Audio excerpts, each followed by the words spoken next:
All right, so we got the Hustler Raptor SDX. This is a 2019 model, and I've had this thing for over 3 years now, and it's still running. It's got over 500 hours on it. I'll show you the gauge for proof. There it is, 550 hours and 7 minutes, and it's still kicking. And so I'm going to tell you kind of my feedback on owning this piece of machinery for over 3 years. I'm going to give you the pros and the cons, what I like about it, what has broken down on it, and just giving you kind of an idea of what to kind of expect as being an owner of this piece of machinery. Now keep in mind, this particular model is not a commercial unit. This is a high-end residential. It's got the 22-inch big bite tires on the back, with I believe a 13-inch tires on the front, but this is a 48-inch deck on it. And as you can see, I've done some modifications. I've installed a green guard chute block, which works pretty good. This is like the drill, the one you have to drill through the deck to install it. It's not the magnetic one. I got the bagger assembly. Now, if you're wondering what I paid for it, I paid $5,000 brand new for this machine back in 2019. And the bagger assembly was $600. You get the two bags in the back, this top portion, and the tube assembly. This is a two-piece. One thing about the bag assembly is the hooks here always would fall out, so you would lose like that S hook that would connect both tubes together. That would constantly fall off. I'd have to go to the hardware store and replace that. And then you have your bagger assembly. As you can see, mine, the initial crack happened right there, and then the main crack happened here. It was completely my fault. I've hit some trees doing some turns on accident, and this summer I hit a big tree on complete accident, turning around, didn't see where I was going, and busted the whole this whole bagger piece here. So replacing them is not cheap. There's a part number for it, you can buy it. But definitely what I would recommend any of you that own a Hustler with a Kawasaki FR691V engine is replace it with the Donaldson Kawasaki OEM cone style air filter. You can get these. I'll try to find a link, and I put it in the description down below of where you can buy these. It is a conversion kit, and as you can see, it removes that little oval filter that connects right over here with the small tube. Those filters, in my opinion, are complete garbage, and they always clog up. Every single week when I had that filter, I'd have to blow it out, and it would get super clogged. The pre-filter would get clogged, and so would the air filter. You'd blow it out. It almost seemed like it was so unnecessary to just blow them out. You would just have to kind of replace them on like a, every other week or a monthly basis. And that would cost, those filters are probably like $20 or something. But I know there's aftermarket ones and all that. But still, this cone filter, as soon as I replaced it with a cone filter, I have never even touched, other than blew it out a few times, but I've never had to replace that Donaldson air filter, those cone ones. So, big recommendation for any of you that run the Hustlers with the Kawasaki's, replace them with the commercial style air filter system. Trust me, you'll thank me later. Let's see what else. Oh, one more thing is the belts. The belts are not original. So I have only replaced the belts one time, and that was both of them. The deck belt and the drive belt have been replaced.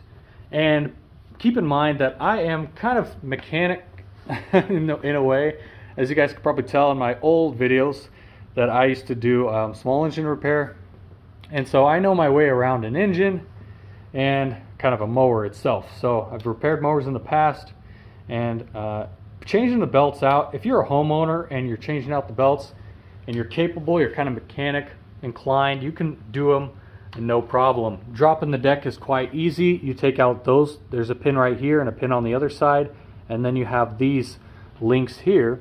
You have some pins that need to be removed, 2 on this side and 2 on the other side, and then you remove the belt from the back pulley, and this whole deck slides right out. And it's really easy to replace the belt. There is some diagrams in your instruction manual that you can follow in order to put the belt in the correct position around the pulleys. These are stock tires. I have never replaced them. As you can see, they still have some meat on them, but they're kind of getting worn out. One thing about these front tires is they go flat really easily. So each of these tires have tubes in them, and I know these are like, I think they're tubeless tires, but I have thrown tubes in them at my local tire store. They threw tubes and they seem to work way better than tubeless. Again, these are not flat free. They do have air in them, and I don't know what new models have nowadays, but that is what it is. I used to have a striping kit on the back. It was a custom striping kit. There are like 3 holes in the deck that you could put that carriage bolts fit in, and what you can do is you can buy like some truck mud flaps and make cutouts and bolt those mud flaps onto the back of your deck. Perfectly give you like maybe 2 or 3 inches, however much you need, underneath the deck, or there's no reason to have it level with the deck, but you want at least like 2 or 3 inches that go past the deck, and that way you'll lay some nice stripes down. Let's see what else. One issue I had last season, I'll set this tripod down.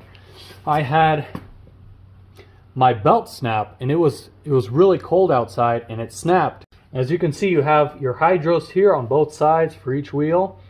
Now there's a fan on top of the hydro to keep it cool, right? Well, when the belt snapped, or I'm sorry, it wasn't the belt. It was like this spring way back there. It snapped, and that spring holds tension to the belt, and that one of the arms or whatever, the pulleys, they smashed into the fan, and the fan just completely snapped. And so I had to replace the fan, the belt, and a spring that broke. They all broke at the same time, and it was not a fun repair. That repair, you more than likely have to take that to a mechanic that knows what he's doing. I'm a mechanic myself, and I had a hard time repairing, getting you don't have to drop the transmission or anything. You could do it, but it's super tight, and your fingers will get crushed if you don't know what you're doing. So you got to be very careful about replacing the fan and the springs and the belts for the drive system. So that's just one thing I wanted to mention as well. Also, let me show you the modification I did to the seat. As you can see, my seat is raised up on springs. Well, instead of buying a seat that was actually, these springs here work, but they don't give you an adequate amount of suspension, an adequate amount of softness or bounce or whatever you want. So you have to add some springs here, and so I'm mechanically inclined, and I just jimmy rigged a few long bolts here and some springs. These springs are from other various lawn tractors, and so I got some carriage bolts, some hex bolts, some washers, and it works. I mean, you can sit down and it'll give you enough cushion to kind of give it the suspension seat feel to it. One more modification, or one thing I do not like, is the letter system on the deck height. I hope they have already changed that on newer models, but you can get stickers off eBay that will replace this sticker here and actually give you inches instead of letters. Like, who knows what height the letters are, right? So it's just, when I saw that when I first bought it, I'm like, how am I supposed to know what height each letter's at, right? But anyways, that's just a quick rant there. Let's see what else. I don't think there are any other issues that I've ran into. That's about it. Oh, here's like a switch that I use for my green guard. So I actually mounted it up here. Surprisingly, there is a cutout here. If you take your knife and you cut out this section, you'll actually cut out a placement for this button. And the green guard button fit perfectly when I installed it. And then I ran the wires right over here and ran a wire, connected it to the motor. So that's kind of how I connected the green guard. Very nice, very simple. Changing the oil on these is quite simple, especially if you have a vacuum that will suck out oil. If you don't have a vacuum, it's a pain. I think I said it was simple. Without a vacuum, it's actually super hard. There is your oil drain way down there. I'll probably zoom in during video editing. Way down there, and as you can see, there's a cutout hole.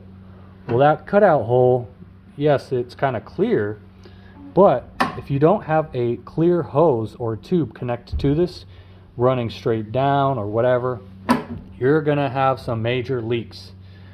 And so you need to, I would go to Harbor Freight and I would buy this piece of machinery that I'm about to show you. It's right here. So this is a pneumatic air operated fluid extractor. You connect your air hose to it.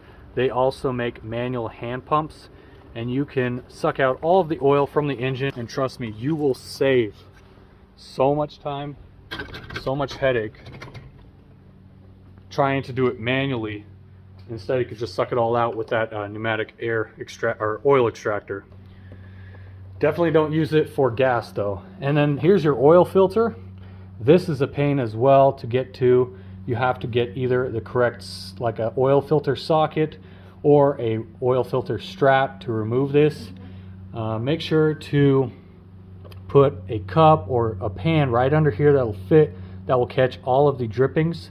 And the drippings are going to come from this lip here that will, you know, kind of direct your oil, excess oil coming from the oil filter. So that's just one extra little tip for you guys that do your own oil changes. Other than that, the blades have been good. I ran mulching blades, 2 sets of different style blades. As you can see, here are the regular blades, see how thin they are, and here are the mulching blades. They're quite thicker, and this does actually change the RPM on the motor. So they'll run at a lower, with these thicker blades, they're much heavier. They'll put more stress on the pulleys, and they are usable. Like, you can use them, but again, you're going to be putting a lot of stress, a lot of on the pulleys and on the motor. They do work though. So just letting you guys know that you can run those blades. Here's another thing that you'll run into is the seat will wear out. Here's like a big blob of cushion, and then this is like uncushioned, so it hurts when you sit on here after 500 hours. Here's what the seat looks like. Doesn't look like much, little tear here.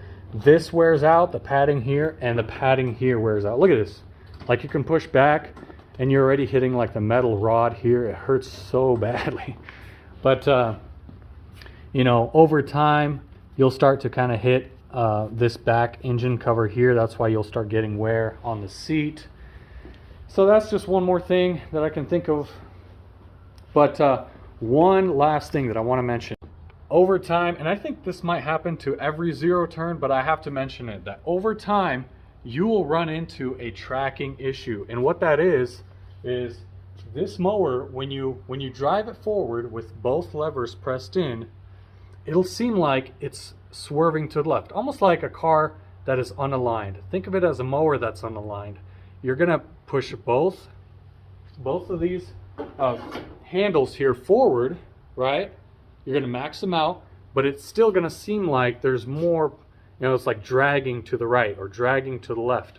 Mine was dragging, is dragging to the left, and I tried to fix it with some linkage adjustments. I've looked at YouTube videos on how to do the adjustments, but I still can't seem to get it. So maybe I'm just not like I don't have enough knowledge to fix the steering correctly. But maybe it doesn't have to be, like, maybe it's not even about the steering links. Maybe it has to do something with the hydros. I have no clue.